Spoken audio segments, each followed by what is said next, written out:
Recently, all of us, we are totally obsessed with healing. We don't rest anymore without calling it recovery. We don't take a walk without being connected to our inner child. We even don't allow ourselves to have a bad day without calling it a shadow work.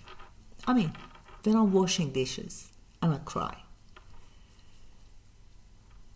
is it grief or is it karmic detox? Even I don't know.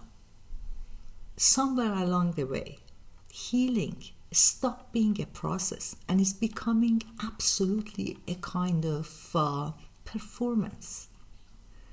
It's a productivity. Do it every day, in every second of your life, whatever you do. It's just becoming a job. I get it. We live in a world that sounds like a broken espresso machine. We are all stressed, overwhelmed, looking for meaning. But the reality is, you cannot sell one formula in healing that fits all, especially in an unequal society. So stay with me to the end of this video, and I'm going to tell you what is the difference between real healing and a performance. You can't sell the same healing package to a woman juggling work, overwhelmed with family responsibilities, the same way to a person who is sitting in Bali under a palm tree and journaling. You can't tell people to rise their vibration in a system that many of us, we don't even feel safe. When healing ignores equality, it stops being healing and is becoming a kind of privilege sold as a wisdom. So let's talk about how we got here and why even the most intelligent people are falling for this illusion. Let's talk about my favorite subject, a new trend, a most laughable one: neuroscience. Neuroscience is becoming a new astrology. Well, you sprinkle some words like dopamine, rewiring your brain, and boom, you're becoming a spiritual Einstein. This is the trick. Neuroscience without responsibility. But the truth is, most of the psychological science we are using wasn't even built with majority of society in mind. For decades, research was only done on men. So half of the population gets healing advice based on a data that never studied them. And people fall for it because human brains loves confidence more than accuracy. So, authority bias taught like a TED Talk, add some spices of scientific word, and boom. Well, you are there. But did you know that even neuroscience admits that knowing a brain doesn't mean that you know the mind? You can scan every neuron in someone's brain, but you can't understand their mind. You can't understand why forgiveness is easy for someone and difficult for someone else. You can't understand why breakup is just like dying for someone, and for someone else it's just an experience. You can't understand why carrying other people's responsibility and emotions feels like lifting a refrigerator for someone and easy for someone else. If healing was purely chemical and neurological and biological, antidepressant could solve the entire humanity's problem right this Friday. But the pain, human pain, is much more complex than that. It's a story shaped by context, culture, and inequality. And stories, they don't heal through brain scan, but through understanding, first of all, being ready, understanding the meaning, cultural issues, roots of the problem.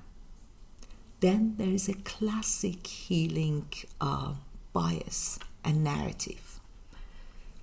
Someone who appears and tells you that I had a 6-figure job, no problem in my life, but then there was something missing. And then all of a sudden I met a monk and find my purpose. And my purpose is to sell you 7,000 euros package, a narrative that I created, feed all, every weekend.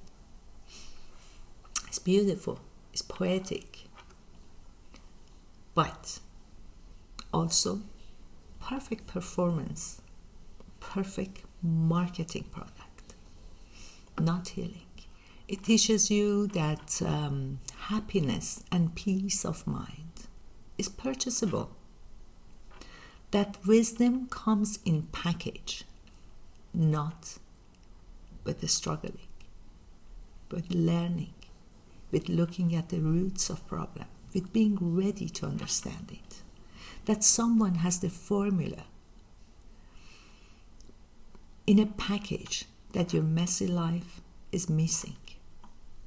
It's not enlightenment, it's branding. Then the next way of selling this package, formula fits all, it comes with the intimacy performance. Someone looking at the camera and tells you that I know what you're going through, but no, darling, you don't know what I'm going through.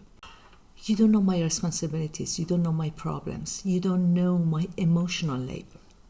You don't know my anxiety cleaning at 2 o'clock in the morning. You don't know my invisible load as a woman carry every single day, or as a man struggling in this society.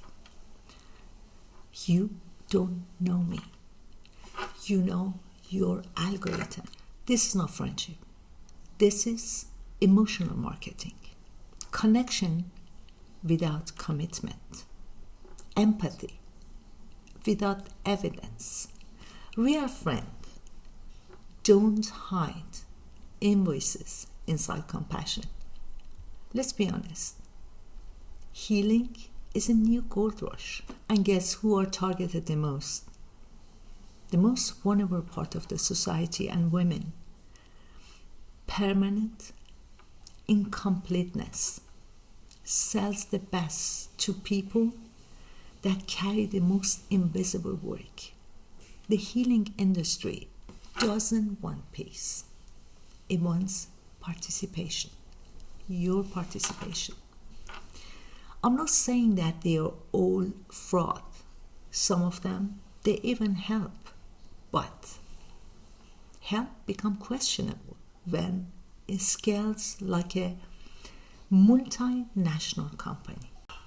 This narrative that I left my 6-figure job and happy life just because I was thinking that there is something missing, and then all of a sudden I met a guru and I decided to help you. Now you're going to replace that 6-figure job by buying my course. It's a narrative that sells chasing happiness. Because if happiness was permanent and they could sell it in one package, the truth is this industry could fall in just a couple of weeks. Here's the uncomfortable truth. We fall for it because our psychology craves certainty, simplicity, and relief. This method gives us all three, wrapped in a soft and calming language. Your brain doesn't want truth. It wants something that feels better than confusion. But real healing is just understand the roots. Understand the narrative of your life, culturally, and your experience. Real healing is slow, unsexy, repetitive. It's journaling, therapy, crying, cleaning the kitchen constantly as you are trying to understand the roots of your problem. Resting, knitting, trying again. Not calling it a shadow work, but just understanding. Being, living in a world that still hasn't healed is inequality. Because you can't sell the same formula to entire society in a society that is suffering since centuries and thousands of years from inequality. So here's the thing, you don't need another guru. You don't need another person who invoices your vulnerability and traumas. You need to stop performing the wholeness and start living it quietly, truthfully, and deeply. Healing isn't a destination or a brand. It's just daily remembering that you're human and you are not supposed to be perfect, and that happiness is not destination. It's just a memory. And the truth is, this is finally peacefully living and freely without being charged. So stay with me. Next time I'm going to talk to you about what is actually happiness. What is this myth of happiness that we are all searching and looking and running for it? If this video resonates with you, please share it and subscribe. And I see you next week. So, until next week, goodbye.